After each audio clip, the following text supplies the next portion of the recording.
Warrant notice अपने signature से issue किया।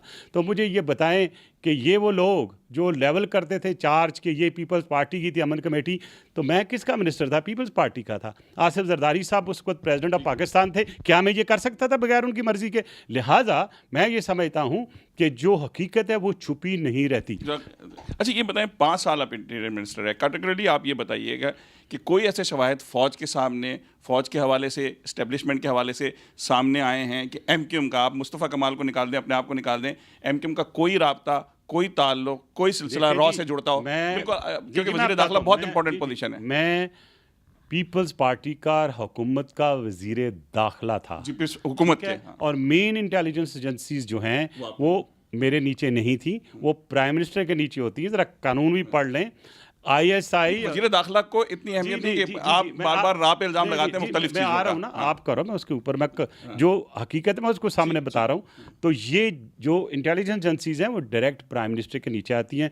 मेरे नोटिस में ड्यूरिंग माई 5 years टेन्योर कोई ऐसा शवायद नहीं आया था या रखा गया था जिसमें MQM का कोई तलक दिखाया गया। और आगे किसी आपको मैं ये कैटेगरी पूछना चाहता हूँ, कभी इस्टेब्लिशमेंट ने, फौजी इस्टेब्लिशमेंट ने, ISI ने आपको ये बताया कि MQM का ताल्लुक है रॉ से? कभी ना कोई लेटर आया, ना कभी वर्बल मीटिंग में बताया गया, और ना ही इमरान, जो डॉक्टर इमरान फ़ारूक हैं, उसका जो मर्डर हुआ था उसके सिलसिले में ना UK गवर्नमेंट ने कभी पूछा हमसे राइटिंग में या वर्बली।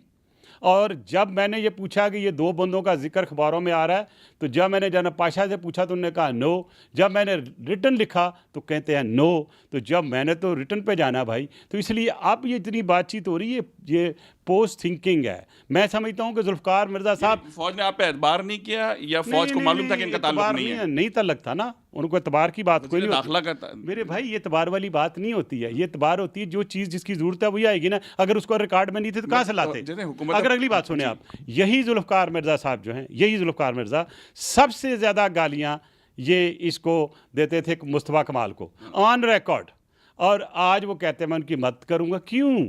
जस्ट के पीपल्स पार्टी के जुमरे में दुश्मन का दुश्मन दोस्त होता है। बस यार, ये पाकिस्तान के दुश्मन की तरफ जाएं आप लोग। ये जो जाती दुश्मनी है, पाकिस्तान का दुश्मन तो रॉ है। जो क्वेश्चन मेन उठता है ना, अगली बात मैं कर लूँ, रॉ पे ही आ रहा हूँ। देखें कौन इसको सबसे ज़्यादा हिट करा रॉ पे। पठानकोट पे डिप्लोमेटिक FIR, और सबसे ज़्यादा मैं बोला, मोदी के खिलाफ मैं बोला। इस वक्त किसकी डिमांड है मोदी से? 65 लोग हमारे शहीद जो हुए समझौता एक्सप्रेस में, मेरी, रहमान मलिक की। पिछले 3 महीने से मैंने नाक में दम किया इंडियन गवर्नमेंट का, और मुझे मैसेजेस मिले हैं हमारी डिप्लोमेटिक सर्कल्स इंडिया से कि हमारा क्यों इतना हमारी सख्ती का। मैं बात खत्म कर लूँ, मैं बात खत्म कर लूँ, फिर आप प्लीज़ चलिएगा, मुझे इंटरप्ट ना कीजिएगा। मुझे बात खत्म कर लें तो फिर आपके सवाल का जवाब मैं दूंगा।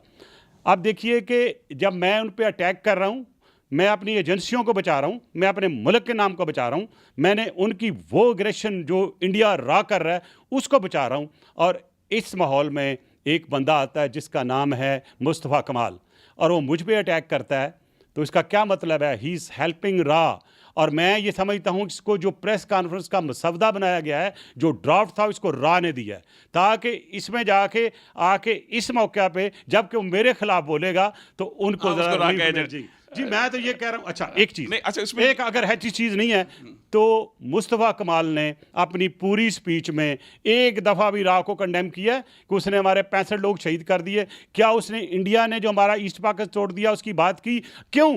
क्योंकि आका है ना। और फिर जब रहा उसके साथ, उनके साथ अल्ताफ़ भाई के साथ, तो ये तो उनके नाक के बाल थे। और अगर कोई एलिज्ड रिलेशनशिप जो अभी सामने आ रहा है रिसेंटली अगर है, तो सबसे चीफ एजेंट तो ये है। फारूक सत्तार ने जिन लड़कों का उन्होंने बाकायदा बताया कि कुछ लड़कों ने ट्रेनिंग हासिल की है MQM के, और वो कहते हैं ताल्लुक नहीं, आपको उसकी रिपोर्ट दी थी? मेरे पास ना कोई रिपोर्ट है ना थी। कभी फारूक सत्तार ने नहीं ना फारूक सत्तार साहब से कभी इस मामले बात भी नहीं। एक और चीज़ मैं बता दूं। अच्छा सरफराज मर्चेंट, मेरी एक चीज़ बात सुने, सिर्फ आप इसी पे महदूद रहे। वो सबसे पहली बात ये है कि इसलिए चाह रहा हूं कि सरफराज मर्चेंट ने भी रॉ के हवाले से बातें की। मैं अभी कर रहा हूँ ना, मुझे सरफराज मर्चेंट मैं जानता नहीं, तो भाई छोड़े कमेंट ऑन हिम। मैं इसी पे कमेंट कर रहा हूँ जो आपने बात की है।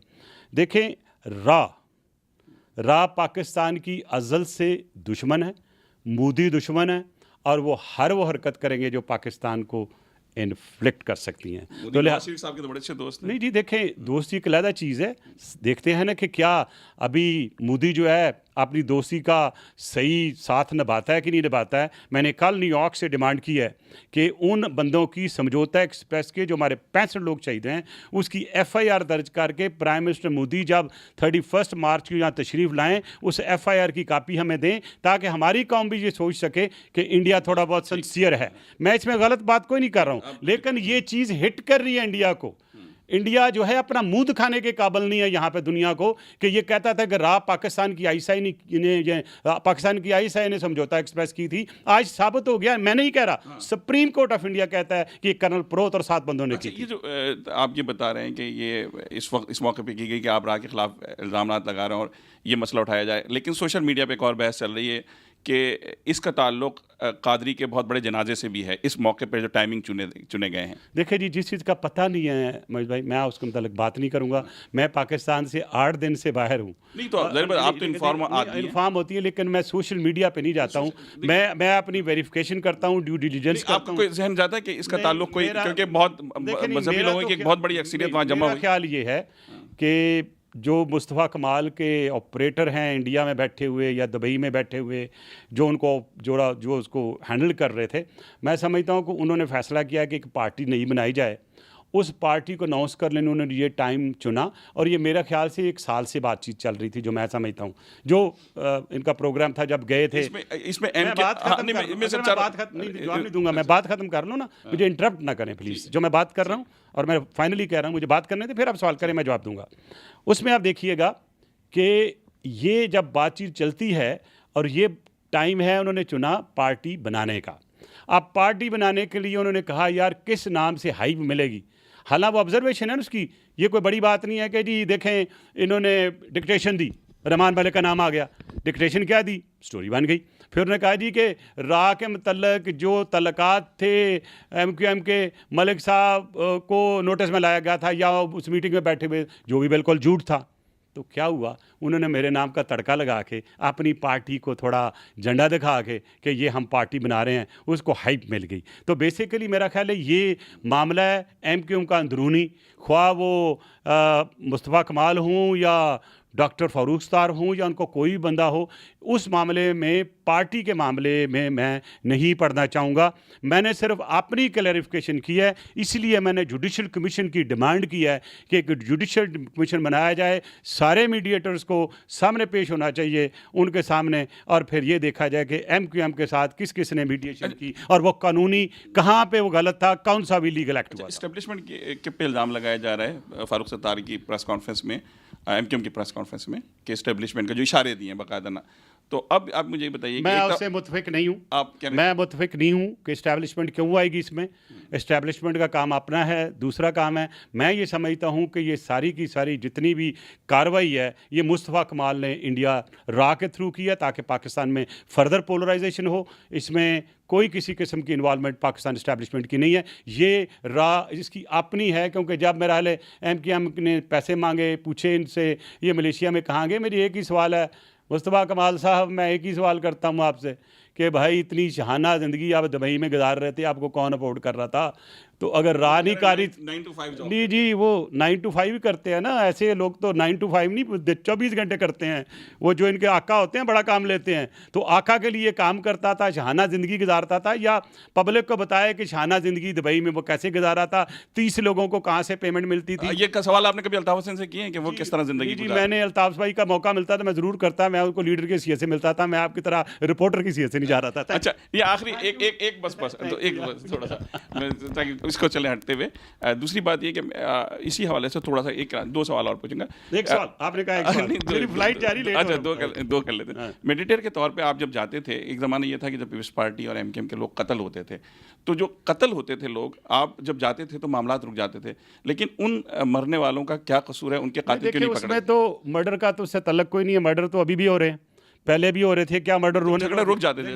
मर्डर रुक जाते थे, वो एक्शन हमारे होते थे। कट्टी पहाड़ी में मैं लीड करता था जाके ऑपरेशंस को, लियारी में जाके मैं लीड करता था, जब मैं खुद जाके लीड करता था तो रुक जाते थे। तो इसलिए मैंने अपने एक्शन बड़े खुदा को अदरनाजर जान। चल आखिरी बात यह है कि जो आसिफ अली जरदारी साहब के हवाले से जो फ़ौज का बयान आया है और हम लोग ये समझ रहे थे कि प्रेस कॉन्फ्रेंस में इसकी क्लियरेंस होगी। क्या आप इनकी मुलाकातें हुई है तो क्या आप समझते हैं सबसे ये बड़ी एक परेशानी ये है कि आप लोग इमेजिनरी बहुत होते हैं।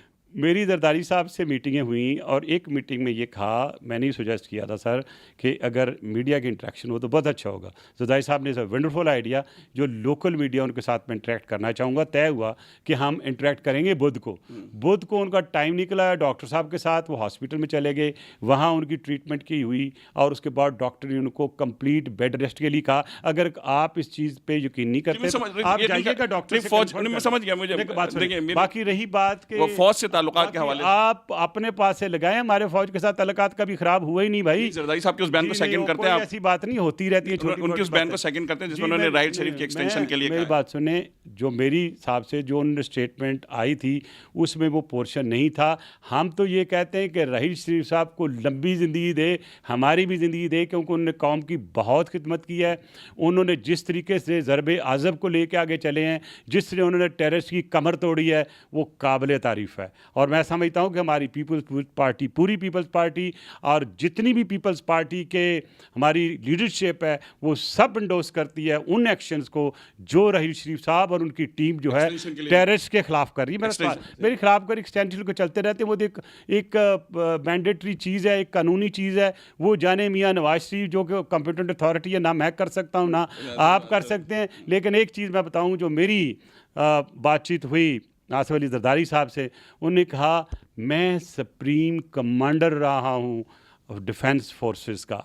जब बंदा पोडियम में होता है उस वक्त बंदे का एक माहौल होता है, वो कभी भी अपने जवानों को, अफसरों का दिल नहीं दिखाएंगे। और हो सकता है अगले चंद दिनों में कोई आप बेहतरी देखेंगे, बेहतरी इस अंदाज में देखेंगे कि हमारी तरफ से सब यही स्टेटमेंटें मैं भी दूंगा, सब लोग देंगे। हमें प्यार है अपनी फ़ौज से, हमें बहुत प्यार है उन शहदा से जिन्होंने कुर्बानियाँ दी, और आइंदा वो हमारे लिए दिलो जान से हम उन पर कुर्बान हैं, क्योंकि वो हमारे प्रोटेक्टर हैं। आई से long live Pakistan army, Pakistan जिंदाबाद और झूठे मुर्दाबाद। आप लोग एहतसाब के लिए तैयार हैं? जो एहतसाब का नारा लग रहा है उसके लिए पीपल्स पार्टी मेरे तैयार है? भाई, अगर कभी लिखी जाएगी हिस्ट्री तो पाकिस्तान पीपल्स पार्टी का जब नाम आएगा तो पॉलिटिकल विक्टिमाइजेशन के मॉडल के तौर पर पेश होंगे। वो स्टडी हुआ करेगी यूनिवर्सिटीज़ में कि वो कैसे विक्टिमाइज हुए थे। करप्शन में नहीं होंगे? मेरी बात तो सुन लें आप, मेरी बात सुन लें मेरी जान। मैं अगर इजाज़त दें, क्योंकि अगर आप एक चीज़ को डाइवर्ट करना चाहते हैं तो वो अच्छा नहीं होगा। इंटरेक्टिव बात कर रहा हूँ, फ्रेंडली बात कर रहा हूँ, और मैं कभी गुस्से में नहीं आता, मुझे गाली भी दे दें कोई बात नहीं है, लेकिन मेरी पार्टी को आप ख़राब ना कहें। देखें, आपने आसिफ अली जरदारी पे इल्ज़ाम लगाए, 15 साल जेल में रखा, सारे केसों में एग्जोनरेट हुए, कहाँ गई करप्शन? मैं तो ये कहता हूँ करप्शन के लिए एहतसाब करना है तो फिर आपका भी एहतसाब, मेरा भी एहतसाब, सबका एहतसाब, लाहौर का भी एहतसाब, पेशावर का भी एहतसाब, वो सारे जो है ना वो अकाउंटेबिलिटी होनी चाहिए। सिर्फ डिस्क्रिमिनेशन के साथ ना हो।